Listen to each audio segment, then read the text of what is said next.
নমস্কাৰ, good morning, সুপ্ৰভাত। মোৰ চেনেলৰ নতুন এটা ভিডিঅ'লৈ আপোনালোকক স্বাগতম জনাইছোঁ। আৰু আজি যিহেতু ছট পূজা আৰু ছট পূজাৰ উপলক্ষে মই আজি এই ভিডিঅ'টো বনাইছোঁ আপোনালোকৰ কাৰণে। মই ৰাতিপুৱা প্ৰায় 4:30মান বজাতে আহি পিনি ছট পূজাৰ য'ত অনুষ্ঠিত কৰিছে তাত পালোহি। আৰু এতিয়া এইটো দিনৰ ভাগটোৰ কথা কৈছোঁ, যিদিনা ছট পূজা তাৰ আগদিনাখন এনেদৰে প্ৰায় আবেলি সময়ত ছট পূজাৰ স্থলীত এনেদৰে তেওঁলোকে যিবোৰ প্ৰসাদ মন্দিৰৰ পূজাৰ কাৰণে যোগাৰ কৰে সেইবোৰ লৈ পিনি এনেদৰে প্ৰথমে পূজা কৰে আগদিনাখন। আৰু পিছদিনাখন কি কৰে, পিছদিনাখনৰ কাৰণে পুনৰ ৰাতিপুৱা 4-5টা বজাতে আহি আকৌ পূজাৰস্থলীত উপস্থিত হয়। আৰু মই আজি আপোনালোকক দেখাবলৈ গৈ আছোঁ বিহাৰৰ বা উত্তৰ প্ৰদেশৰ যিসকল লোক বাহিৰত আছে, তেওঁলোকে গাঁৱলৈ যাব পৰা নাই ছট পূজা পাতিবৰ কাৰণে, কিয়নো তেওঁলোকৰ কাৰণে এইটো এটা ডাঙৰ পূজা হয়। গতিকে এই পূজাটো পাতিবৰ কাৰণে যিসকল মানুহ ইয়াৰ পৰা গাঁৱলৈ যাব পৰা নাই, তেওঁলোকে ইয়াতে হায়দৰাবাদতে কিছুমান নিৰ্দিষ্ট জেগাত পূজাটো পালন কৰিছে। আৰু বিশেষকৈ ইয়াত পানীৰ যথেষ্ট অভাৱ হয়, পানী পাবৰ নাই। একচুৱেলি এই পূজাটো তেওঁলোকৰ নদী বা বিল বা পুখুৰী এনেকুৱাবোৰ জেগাত পাতিব লাগে যদিও তেনেকুৱাবোৰ গাঁৱৰ পৰিৱেশত পোৱা যায় যদিও ইয়াত পোৱা নাযায়। সেইকাৰণে তেওঁলোকে এনেদৰে জেচিবিৰে এটা পুখুৰী খান্দি তাত এনেদৰে ত্ৰিপাল দি তাত পানী ৰাখি লৈছে আৰু তাতেই তেওঁলোকৰ যিটোখিনি নিয়ম কানুন আছে সেইখিনি কৰিবলৈ চেষ্টা কৰিছে। আৰু বিশেষকৈ বাহিৰত তেওঁলোক বেছিভাগ মানুহ ফেমিলি লৈয়ে থাকে, গতিকে ঘৰলৈ যোৱাটো যথেষ্ট অসুবিধা হৈ পৰে।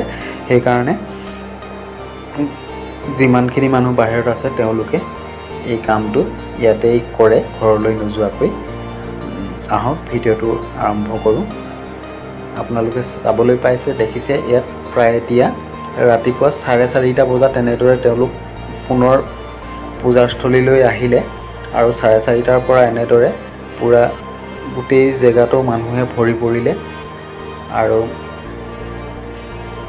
দেখিছে কিছুমান মানুহ এনেদৰে পুখুৰীটোৰ কাষে কাষে বহিছে আৰু তেওঁলোকৰ যিবোৰ নিয়ম কানুন আছে এইবোৰ কৰি গৈ আছে।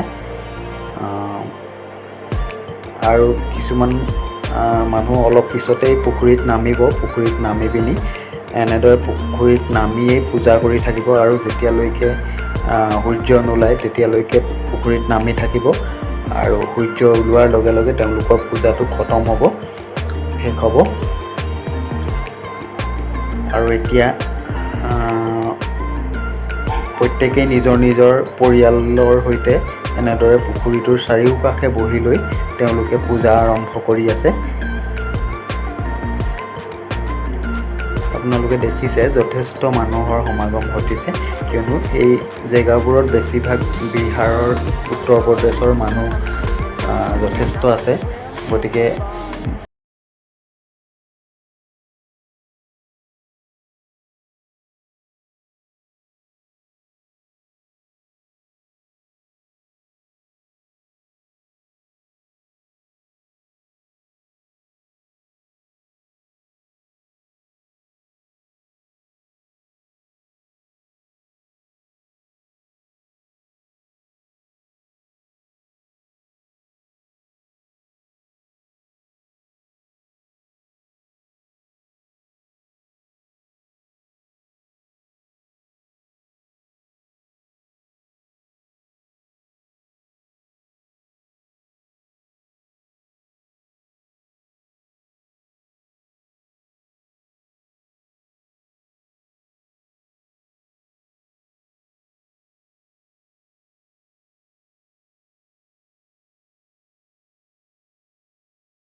কৰি আছে আৰু সেই পুখুৰীটোতে তেওঁলোকে নীতি নিয়মবোৰ পালন কৰি আছে আৰু এনেদৰে সকলোৱেই সূৰ্য উদয় হোৱালৈ অপেক্ষা কৰি আছে।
ছাবস্ক্ৰাইব কৰা নাই যদি কৰি ল'ব, ধন্যবাদ।